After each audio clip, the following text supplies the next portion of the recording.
Hello, my name is Veronique Marchal, and I am the founder and Chief Positive Impact Officer for Community Action Shops.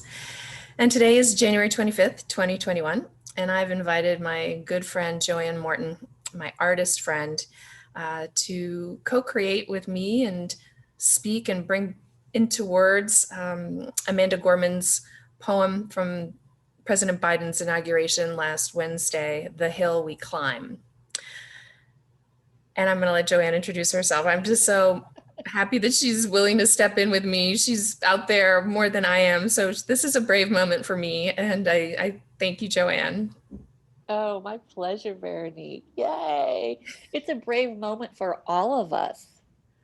We all have different hills to climb. And I think it's really important to remember that we all have different hills to climb, but it's the same hill when we climb together. And it's kind of powerful that so many people are so moved by this poem because it just shows that we're all touched with our hearts with it. And that's that collective heart consciousness that I'm always talking about. So I am a positive energy artist. I'm an artist, performer, an activist, and I help people activate positive energy so they go from feeling stressed and hopeless to feeling relaxed and optimistic. And And yeah, yeah, it's just, and there's a lot to be optimistic about, even in the hardest and darkest and most challenging times. Because I've witnessed it and I know other people have witnessed it. And the only way we can really continue to move forward is if we do things together and to collaborate with your friends and your colleagues and your neighbors and just do things. I love this saying, if you want something you've never had, you got to do something different.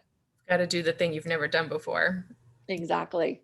Exactly. So So, yeah, so I'm excited to be here and manifest magic, passion, love together by sharing the words of an amazing woman who understands the heartbeat of our country. yes, she really put words to a lot of feelings and thoughts and moments in time that I think we all in different ways um, needed to hear. So now Yeah. that we've heard, um, Joanne and I were talking, and it was just, we need to say it again. And we hope that others will say it again in different ways, perhaps not reading the whole poem, whatever people are moved to. So we've both printed out the poem. And what we thought is we would do it together, reading one line at a time each, so that there is a Or together. paragraph. Oh, okay. We talked about both. Which do you want to do right now? Well, the paragraph, but then the last paragraph was. Don't tell them, it's gonna be a surprise. Oh, right. Okay, okay, yeah, yeah. Let's just do it and see what happens. All right, let's do paragraph at a time. All Yeah. right. Okay. We didn't confirm. That's why confirmation is always important. Remember, we're not trying to build a perfect union. No, right. Phew. Boom. Okay. Take You a go breath. first. How about that? Okay. When day comes, we ask ourselves, where can we find light in this never ending shade? The loss we carry, a sea we must wade. We've braved the belly of the beast. We've learned that quiet isn't always peace. And the norms and the notions of what just is isn't always justice. And yet the dawn is ours before we knew it. Somehow we do it. Somehow we weathered and witnessed a nation that isn't broken, but simply unfinished. We, the successors of a country in the time where a skinny black girl descended from slaves and raised by a single mother can dream of becoming a president only to find herself reciting for one. And yes, we are far from polished, far from pristine, but that doesn't mean we are striving to form a union that is perfect. We are striving to forge our union with a purpose. To compose a country committed to all cultures, colors, characters, and conditions of man. And so we lift our gazes not to what stands between us, but what stands before us. We close the divide because we know to put our future first, we must first put our differences aside. We lay down our arms so we can reach out our arms to one another. We seek harm to no one and harmony for all. Let the globe, if nothing else, say this is true. That even as we grieved and grew, that even as we hurt and hoped, that even as we tired and tried, that we'll be forever be tied together, victorious.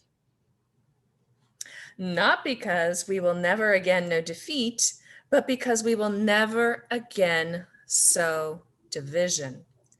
Scripture tells us to envision that everyone shall sit under their own vine and fig tree, and no one shall make them afraid.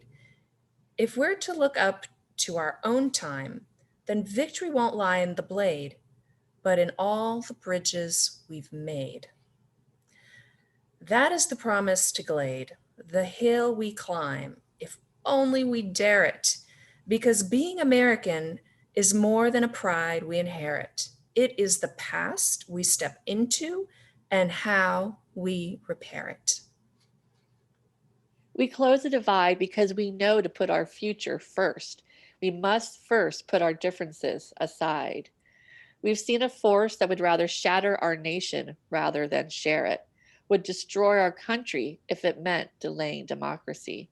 And this effort nearly succeeded. But while democracy can be periodically delayed, it can never be permanently defeated in this truth. In this faith we trust for a while. We have our eyes on the future. History has its eye on us. This is the era of just redemption. We feared it in its inception. We did not feel prepared to be the heirs of such terrifying hour, but within it, we found the power to author a new chapter, to offer hope and laughter, to be ourselves.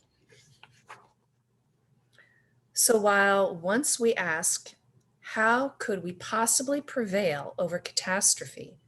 We now assert, how could catastrophe possibly prevail over us? We will not march back to what was, but move to what shall be. A country that is bruised, but whole, benevolent, but bold, fierce and free. We will not be turned around or interrupted by intimidation because we know our inaction and inertia will be the inheritance of our next generation. Our blunders become their burdens, but one thing is certain: if we merge mercy with might and might with right, then love becomes our legacy and change our children's birthright. So let us leave behind a country better than the one we were left, with every breath, every bronze pounded chest. We will rise this wounded world into a wondrous one. We will rise from the golden hills of the West. We will rise from the windswept North, East, where our forefathers first realized revolution. We will rise from the lake-rinsed cities of the Midwestern states. We will rise from the sun-baked South. We will rebuild, reconcile, and recover in every known nook of our nation. And every corner called our country, our people diverse and beautiful will emerge, battered and beautiful. When day comes, we step out of the shade of flame, and unafraid, the new dawn balloons and we free it. For there was always light. If we're only brave enough to see it, if we're only brave enough to be it. Together. Oh, I hope you enjoyed that. That was lovely to read, my friend. Thank you for climbing that hill with me. Anytime. I invite anybody, read it, share it.